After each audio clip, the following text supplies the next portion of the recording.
မိဘသာသမီချစ်တာအကြီးရဲ့အလိုက်ရဲ့ငယ်တူလားမတူလားမတူတာကကရုဏာမေတ္တာကတော့ကိုယ်သားသမီးကိုချစ်တာပဲကရုဏာမတူ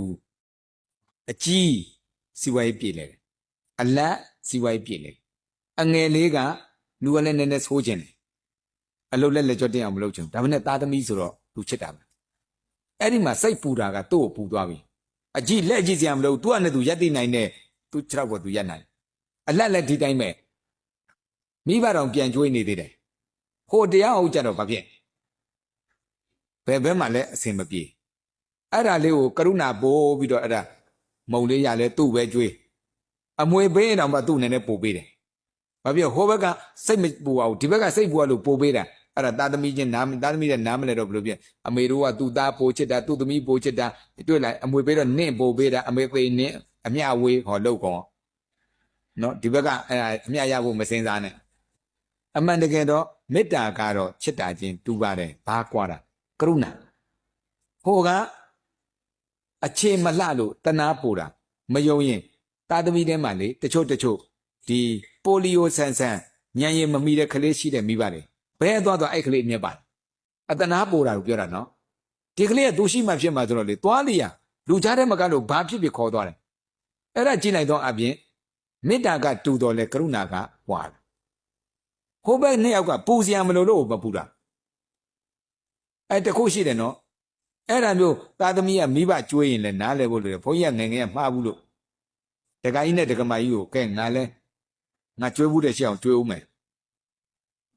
တခါကြီးနဲ့တက္ကမကြီးလည်းသူ့သူရက်တည်တယ်လေရက်တည်နိုင်တယ်ဒါပေမဲ့ကိုလည်းသားသမီးဆိုတော့ကျွေးဘူးတဲ့ရှေ့အောင်ကျွေးဦးမယ်ဆိုအမေမုတ်ဖုံးတွေပါလေယူချသွားတာဟိုရတခါကြီးစားဖို့နော်တခါကြီးနဲ့တက္ကမကြီးစားဖို့နော်ဟိုလူပဲဒီလူပဲပေးဖို့မဟုတ်ဘူးအမေကိုဆရာကြီးလုပ်ပြီးသွားပြောနော်ဒါပေမဲ့မိဘသဘာဝကြည့်तू ကစားပြီးဟိုမြီးတွေကမျောနေတာဘယ်မိဘမှမခံနိုင်ဘူးဟုတ်တယ်နော်အဲ့တော့သူတကူစားရောအင်းပေးမှာအဲ့ဒါစားရတာတဲ့ပိုစိတ်ချမ်းသာတယ်ဒါကိုဘုံကြီးကနားမလဲဘူးနားမလဲတော့ကိုစားဖို့ပေးတာနော်မြီးတွေပေးဖို့မဟုတ်ဘူးနော်အောင်မသွားလုံးတာအဲ့ဒါမိဘကိုစိတ်ဆင်းအောင်လုပ်တယ်ပဲအမှန်တကယ်ကဲတခါကြီးတို့လည်းစားကိုမြီးတွေကိုကျွေးခြင်းလဲကျွေး तू ကျွေးလိုက်လို့ဟိုကလေးစားနေတာကိုကြည့်လိုက်တာ तू စားတာတဲ့ကိုပိုကျင်တတ်တယ်ဒါကိုလည်းနားလဲဖို့လိုသေးတယ်နော်အဲ့ဒါနားမလဲတော့ကိုဆရာကြီးလုပ်ပြီးသွားပြောနေနောက်မှစဉ်းစားကြည့်တော့အော်လို့ငါလည်းတော်တော်မသိတတ်တာပဲလို့နော်ဘုန်းကြီးကိုဘယ်လိုလုပ်သိမှာဒါမှတော့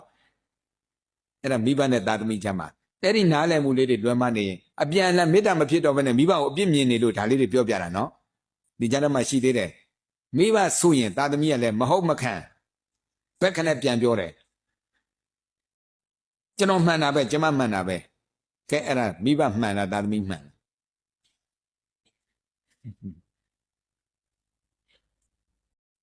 ဘယ်လိုမှန်လဲ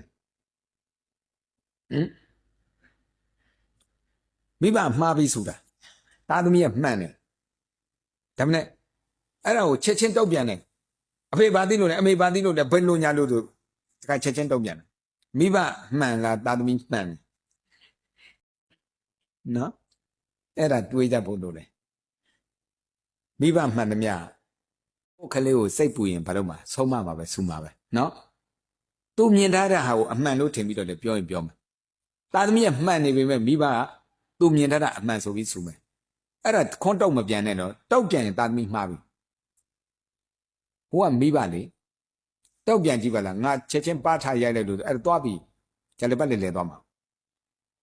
ငုတ်ခံလိုက်ပါတခုသောစိတ်နဲ့ငုတ်ခံရတယ်ငါမိဘငါ့ကိုကောင်းဖို့ပြောနေတာအဲ့စိတ်နဲ့ငုတ်ခံရတယ်ဘယ်တော့မှပြန်မပြောအောင်လို့ပြောတာမဟုတ်ဘူးနော်ငုတ်ခံလိုက်ဘယ်အချိန်ပြန်ပြောရမှာလဲဆိုအဲ့ဒေါသပြေတဲ့အချိန်3ရက်နေမှပြေရင်3ရက်နေမှပြော4ရက်နေမှပြေရင်4ရက်နေမှစောင့်အချိန်ကိုအဖေဟိုနေ့ကအဖေသမီးကိုဒီလိုဆူတယ်သမီးကအဲ့လိုမဟုတ်ဘူးဒီလိုစိတ်အေးတဲ့အချိန်ကျဟိုလည်းနားထောင်တယ်လေနားထောင်တော့ကိုကရှင်းပြခွင့်ရတယ်နောက်တစ်ခါကို့ဆူကျင်တော့ဖေကစဉ်းစားပြီးငါပဲမှားနေလားမသိဟောဟိုတခါကိုမှားထားတာကိုအဲ့ဒါသားသမီးတုံ့ပြန်တတ်လို့နားလေလို့နားမလဲပဲနဲ့မဟုတ်မကန်ကက်ကက်လန်ပြန်လို့ဟိုကအုံတိုင်းကွမ်းဆိုအမှဖနှောက်စာတွေရောခြိပြားစာတွေရောအကုန်မိကုန်ပါပြေပြောမယ်နင်ကမိဘလားငါမိဘလားရှာမရှိနဲ့အကုန်တွေ့ကုန်တော့မှာအဲ့သားသမီးရဲ့ဆန္ဒမစောအောင်ငါမှန်တယ်ဆိုမိဘဟာငါ့ကိုကောင်းဖို့ပြောနေတယ်ဆိုတဲ့အတိလေးတစ်ခုနဲ့ငုတ်ခံလိုက် လုံးဝပြန်မပြောရမို့စိတ်အေးသွားတဲ့အချိန်မှာဘာလို့သိရင်ပြန်ပြောအကျိုးအကြောင်းရှင်းပြနောက်တစ်ခါမိဘဆူကျင်အောင်စဉ်းစားပြီနော်ဆူကျင်တာတော့မှငါကလေးမြန်မှန်နေလားမသိဘူးသူတစ်ခါမှပြီးပြီတော်တော်နဲ့မဆူတော့သားသမီးရဲ့နိုင်သွားတာအဲ့ဒီလိုနိုင်ရမှာကိုကိုချက်ချင်းတုံ့ပြန်လိုက်တော့အဲ့မှာအုံနိုင်ကွမ်းနေဖြစ်ပေါ်ကဲဓမ္မိဘနဲ့သားသမီးကြားကမှားတတ်တဲ့သဘောလေးတွေကိုစင်ကျင်တတ်ရင်တူနဲ့တူမေတ္တာမပြတ်ဘူးပေါ့မေတ္တာမပြတ်လို့ရှိရင်မေတ္တာပြတ်မဆိုလဲပွားလို့ရတယ်ကရုဏာလည်းပွားလို့ရတယ်မုဒိတာလည်းပွားလို့ရတယ်နော်ဥပိ္ပခာလည်းပွားလို့ရတယ်အဲ့လိုပွားလို့ရအောင်လို့ပြောပြတာကဲအိမ်တွင်ဖြစ်မဆိုအိမ်တွင်ကစပြီးအနန္တစัจ java လာအနန္တတ attva အကုန်ပွားလို့ရတယ်နော်အရင်ဆုံးတော့ဘယ်ကစအိမ်တွင်ကစဘာဖြစ်လို့အိမ်တွင်ကစခိုင်းတာဖြစ်လွယ်လို့မေတ္တာဖြစ်လွယ်လို့ကရုဏာဖြစ်လွယ်လို့မုဒိတာဖြစ်လွယ်လို့ဥပိ္ပခာဖြစ်လွယ်လို့အိမ်တွင်ကနေစခိုင်းတာအိမ်တွင်မှသာပွားမှာမဟုတ်အပြင်ဘက်ကိုလည်းဆွဲထုတ်လိုက်ပါအားလုံးပေါ်ဖြန့်ကျက်လိုက်ရင်အလွန်အေးချမ်းတဲ့ဘဝတစ်ခုကိုရလိမ့်မယ်နော်